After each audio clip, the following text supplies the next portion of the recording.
নমস্কার বন্ধুরা, আজ আপনাদের রসমালাই বানিয়ে দেখাবো। তো প্রথমে দেখে নেব রসমালাই বানাতে আমাদের কি কি লাগছে। প্রথমে আমাদের লাগছে আমুল স্প্রে গুঁড়ো দুধ, এবং তার সঙ্গে লাগছে মাদার ডেয়ারি লিকুইড দুধ, আর লাগছে বেকিং পাউডার,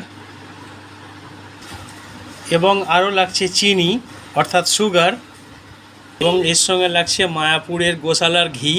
দেখতে পাচ্ছেন মায়াপুরের ঘি, গাওয়া ঘি লাগছে 4টে ছোটো এলাচ, এবং লাগছে 2টো কাঁচা ডিম।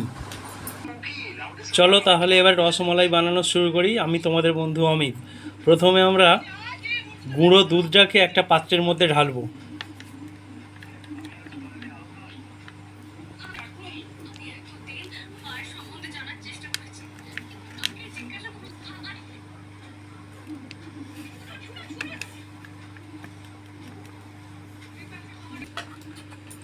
বন্ধুরা, এবারে আমরা এর মধ্যে দিয়ে দেবো 1 চামচ বেকিং সোডা। এই বেকিং সোডাটাকে এর সাথে ভালো করে ময়ান করে নিতে হবে। হালকা হাতে আস্তে আস্তে এটাকে ময়ান করে নিতে হবে, এইভাবে বেকিং সোডা দিয়ে। এই দেখো, এইভাবে আস্তে আস্তে এটাকে ময়ান করতে হবে। বন্ধুরা, তোমাদের একটা কথা বলে রাখি, এর মধ্যে আমরা বেকিং সোডা দিলাম, কিন্তু এতে কোনো রকমভাবেই খাবার সোডা দেওয়া যাবে না, তাহলে কিন্তু মিষ্টিগুলোকে সামলানো যাবে না। এবার আমরা এর মধ্যে 1.5 চামচ গাওয়া ঘি দেবো। আমরা 1.5 চামচ গাওয়া ঘি দিলাম এর মধ্যে। ঘিটাকে ভালো করে মেশাতে হবে।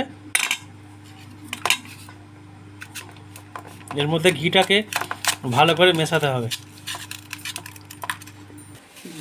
এবার এর মধ্যে বন্ধুরা ফেটিয়ে রাখা ডিমটাকে আমরা দিয়ে দেবো। এই যে দেখছো ডিমটা ফেটিয়ে রাখা আছে, 2টো ডিম এতে ফেটানো আছে। এবার আমরা ডিমটাকে এর মধ্যে দিয়ে ম্যারিনেট করব।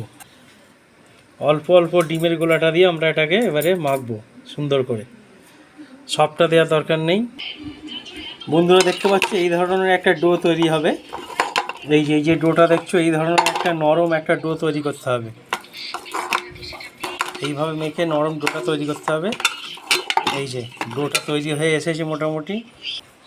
এবার এটাকে ঢাকা দিয়ে 10 মিনিট রেস্টে রাখতে হবে। এই ঢাকা দিয়ে দিলাম।